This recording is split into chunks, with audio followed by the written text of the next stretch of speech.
Vous êtes bien au WorkLab, le cabinet qui vous accompagne dans votre démarche collaborative. Et je suis Manon Misrali, une de ses facilitatrices. Je serai avec vous pour cette vidéo. Je vais tenter de répondre à une question basique mais fondamentale. Hey, facilitateur à distance, t'es qui toi? Pour commencer, à quoi tu sers? Eh bien, le facilitateur dans un temps à distance, c'est une personne très chaudement recommandée pour tous vos travaux de groupe. Spécifiquement, dans le cas à distance, il y a deux besoins cruciaux. Apporter un cadre pour éviter le bazar désorganisé des visios, soit les ambiances dispersées ou alors aussi pour rassurer. Et puis, deuxième besoin fondamental, c'est celui de l'énergie, d'aller insuffler une dynamique, parce que quand on est à distance, ça peut être laborieux et poussif. Les gens peuvent avoir peur, peuvent être découragés, peuvent avoir de la timidité. Donc spécifiquement, ces deux besoins vont être assez importants à remplir de la part du facilitateur. Même si on voudrait distinguer la réunion du quotidien versus les ateliers de co-construction, franchement, dans les deux cas, c'est valable. Je vous invite simplement à repenser pendant 2 secondes à vos dernières réunions à distance que vous avez vécues ces derniers temps, même les plus simples réunions du quotidien. Alors, le besoin de cadre, le besoin d'énergie, ok.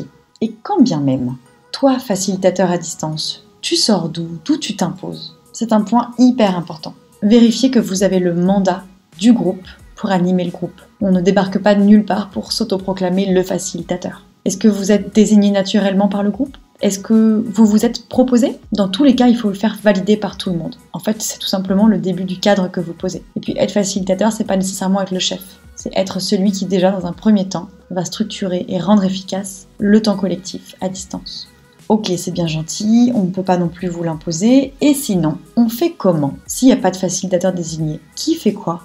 Eh bien là, il va falloir impérativement vous mettre d'accord sur votre mode de fonctionnement. Vous allez devoir vous poser collectivement votre cadre.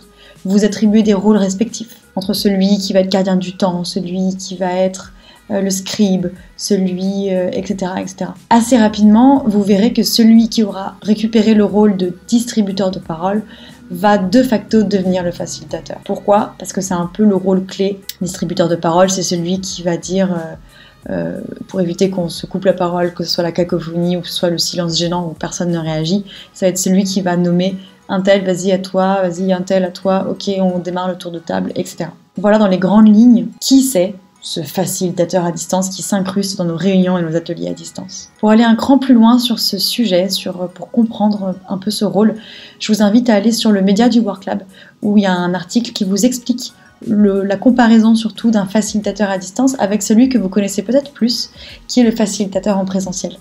Puis bien sûr, pour vous outiller, n'hésitez pas à le télécharger toujours sur le média, le e-book qui vous recense plein de trucs et astuces très concrets pour animer vos temps à distance.